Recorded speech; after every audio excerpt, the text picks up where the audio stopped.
perso, je ne savais pas forcément que nous avions en Bourgogne-Franche-Comté un réservoir extrême de plantes comestibles. Et j'ai l'impression que vous allez tordre le cou à quelques idées reçues, Christine, parce que vous nous en avez amené tout plein là, ici. Hein. Oui, tout à fait. En même temps, c'est une sélection. Là, j'ai pas tout ramené parce que il y en a trop. ça aurait été compliqué.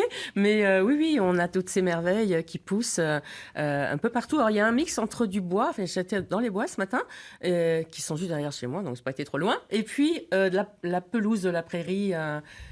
Voilà, donc les plantes poussent dans différents endroits, elles ont différents biotopes. Donc déjà, il y a 2 endroits analysés. D'un côté, les bois, de l'autre, les pelouses. On va faire très attention malgré tout à tout ce qui peut être à côté avec l'épandage et tout le reste. On ne peut pas aller dans n'importe quelle pelouse, dans n'importe quel bois non plus, pour faire la cueillette, Christine. Non, tout à fait. Voilà, il faut bien sûr s'assurer avant d'aller cueillir qu'on va aller dans des endroits pas trop pollués. Donc, on cueille pas en bord de route, on cueille pas au bord d'un champ, on cueille dans des endroits, on va dire, les plus préservés possibles. Après, le zéro, voilà, un endroit idéal, c'est pas forcément facile à trouver, mais en tout cas, le moins possible dans des endroits qui peuvent poser problème. Alors, je vais raconter la vraie vie. Hier ou avant-hier même, j'ai dû vous avoir au téléphone. C'était un jour férié. Vous étiez en pleine cueillette, sous la pluie. Et là, je me suis dit, je vais avoir affaire à une passionnée, à quelqu'un qui a envie de nous faire partager son enthousiasme pour une nourriture qu'on dit saine, équilibrée et savoureuse, et aussi à la mode. Qu'est-ce que vous répondez à ceux qui, justement, disent « Ah oui, non, mais attendez, vous parlez de ça parce que c'est à la mode ».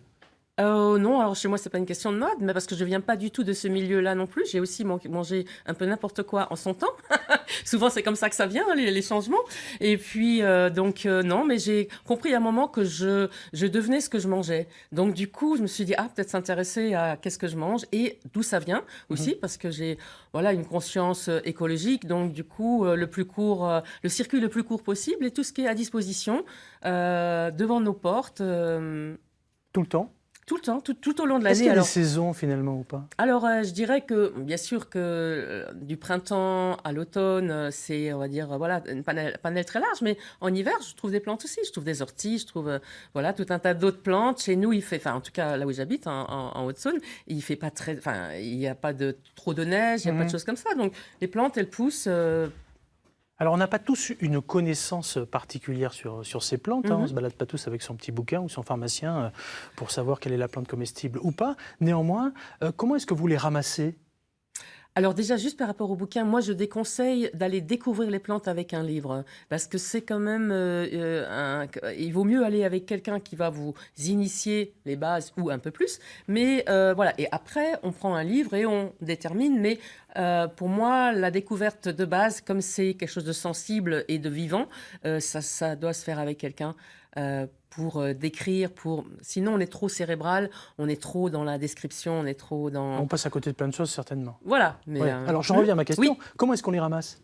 Alors, comment est-ce qu'on les ramasse ? Eh bien, on prend un panier. Ouais. On est toujours dans une attitude de gratitude, justement. On va les prendre... Montrez-moi, vous en avez devant, j'espère qu'on les voit à l'image. Vous en avez tout plein devant, là. Montrez-moi comment vous ramassez. Alors ça, c'est une petite plante que j'ai été cueillir dans les bois ce matin. On la connaît beaucoup, on en fait beaucoup de choses. C'est l'aspérule odorante, ou Gallium odoratum. Et on l'appelle aussi la reine des bois, parce qu'elle pousse dans les bois. Et on en fait un vin assez connu dans le quart nord-est de la France, donc on est encore dedans, en Bourgogne-Franche-Comté, qui est le vin de mai. Le vin de mai, donc ça se passe souvent avec une base de vin blanc. Et c'est un apéritif très sympathique. Avant de jeter un petit coup d'œil sur tout ce que vous avez devant, je reviens vraiment sur le ramassage. Oui. Parce que je ne sais pas ce que vous en pensez, Marilyn, mais moi j'aurais tendance à tout arracher. Vous faites comment, vous, Christine ? Vous prenez des ciseaux ? Vous avez un couteau ? Vous faites comment ? Très bien. Alors effectivement, la gratitude c'est important et la conscience, c'est-à-dire qu'on ne va pas cueillir comme des sauvages. Mais oui, mais c'est important de le dire parce que il faut donner les vrais mots. Oui, tout à fait. Alors oui, moi je préconise des ciseaux. Pourquoi ? Parce qu'il y a des racines qui ont justement des plantes qui ont des systèmes racinaires très très légers. Donc si on tire dessus, on va déraciner. Ouais. C'est dommage, c'est pas utile. Donc soit avec un ciseau, on va la tenir et couper, ou alors certaines plantes se coupent simplement en prenant la tige entre le pouce et l'index, et voilà, on va réussir à... Voilà. Mais on est toujours dans une attitude délicate, d'attention, voilà, pas comme des brutes.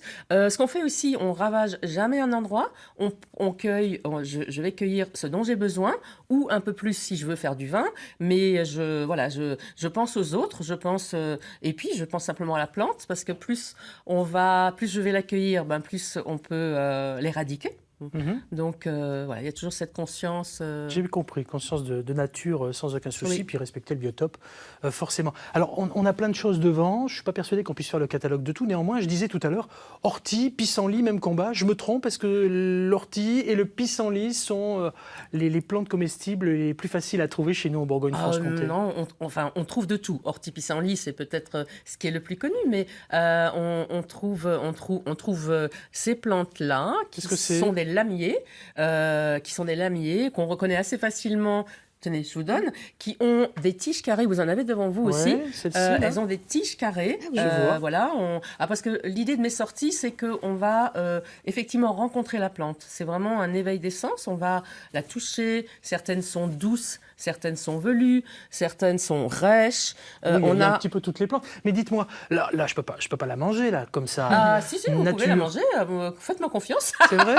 Si je prends la pouvez la feuille là, manger. comme ça, je peux manger. Absolument, ça je peux c'est la une manger. superbe salade, donc c'est Complètement. un lamier, donc c'est des cousines, là c'est le lamier blanc, là on a le lamier jaune, là on a le lamier tacheté. Alors ça peut être un peu fort, parce qu'effectivement c'est des goûts nouveaux, on va jamais manger une salade d'une seule espèce, Ouais. on va mélanger, d'ailleurs on a là une petite salade mélangée, aussi parce que les plantes ont des propriétés.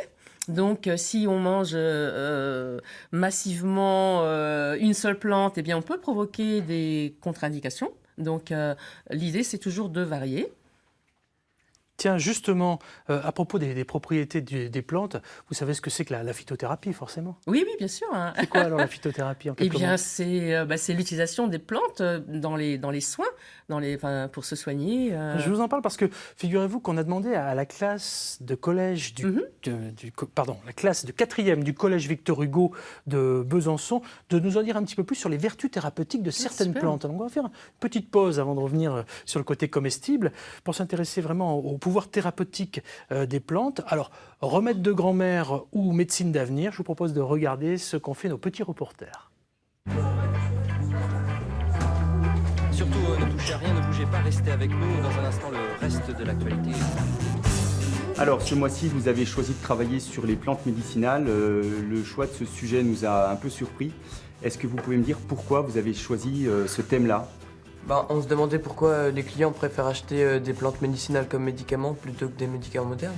Parce qu'on les utilise dans la vie quotidienne, puis on ne sait pas comment c'est fabriqué. Alors ensuite, quelle autre question ça vous pose, les plantes médicinales ? Vas-y. Qui les achète? Qu'est-ce qu'on prend dans la plante? Comment on les fabrique? Qui va répondre à toutes ces questions ? Il y aura un pharmacien et un producteur de plantes médicinales. Si vos questions sont prêtes, si vous avez des contacts, vous allez pouvoir partir en reportage. Allez.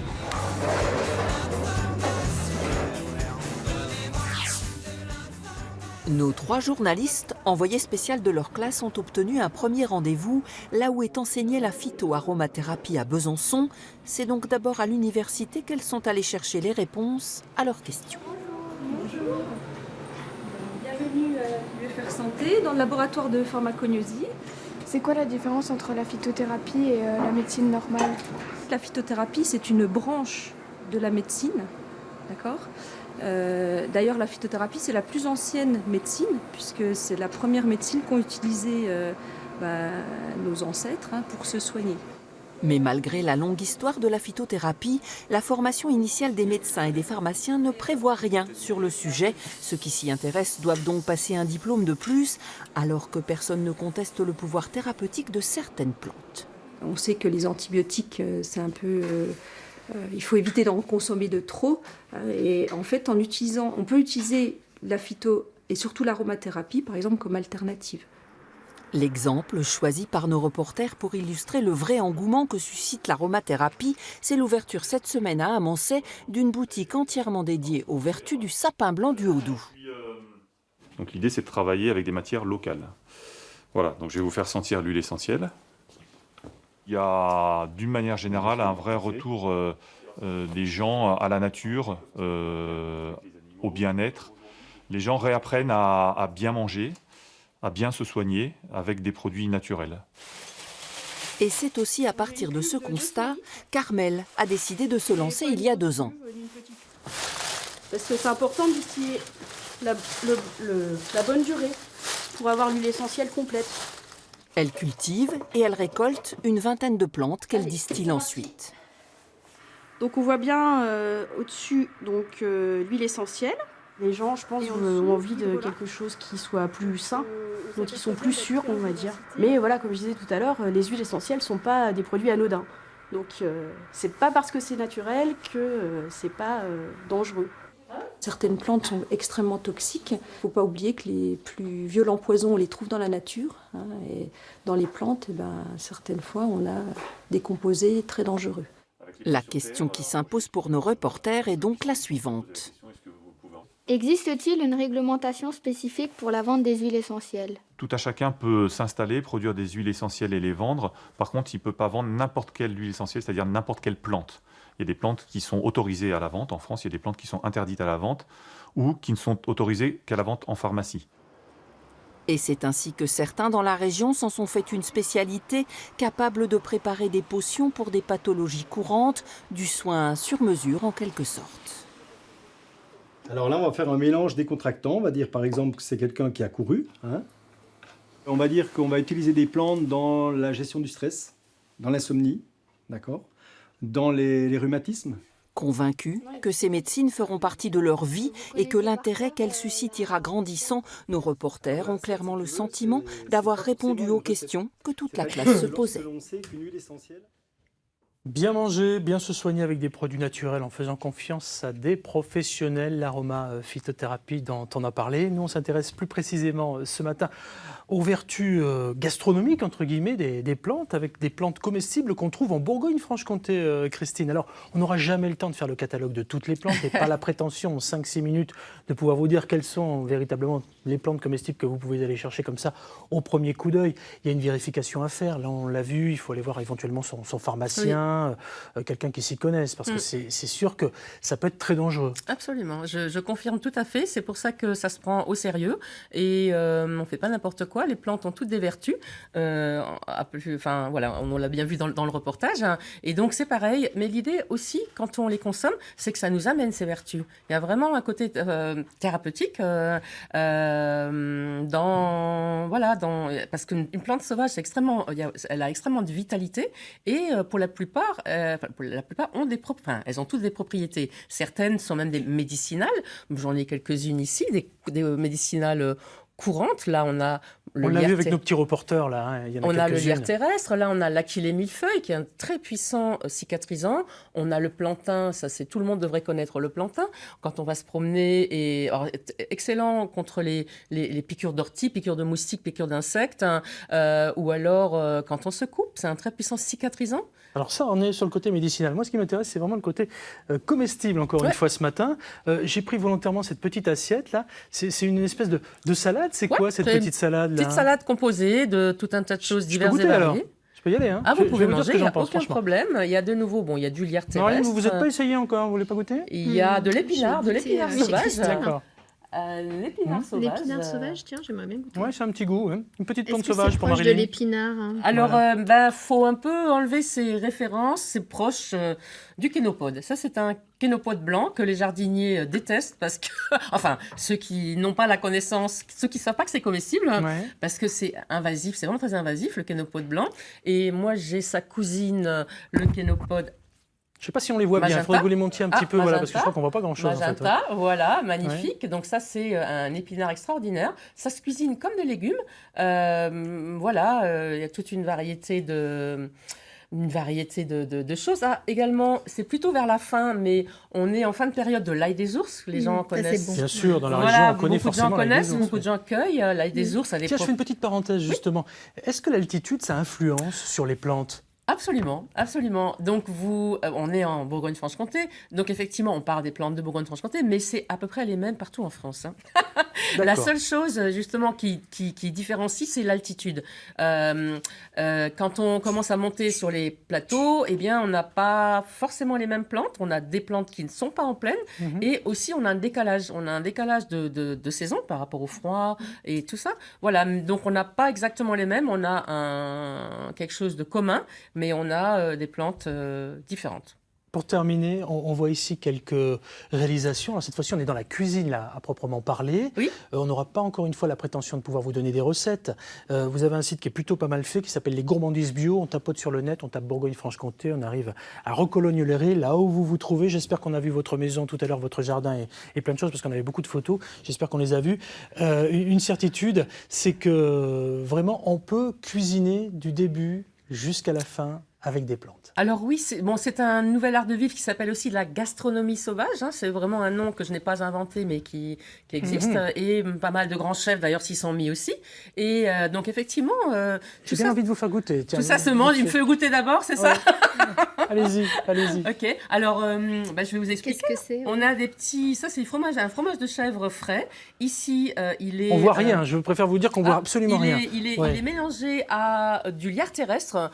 Je vous ai montré tout à l'heure, le lierre terrestre est une plante aromatique extrêmement courante et qui a vraiment beaucoup de saveurs. Donc voilà.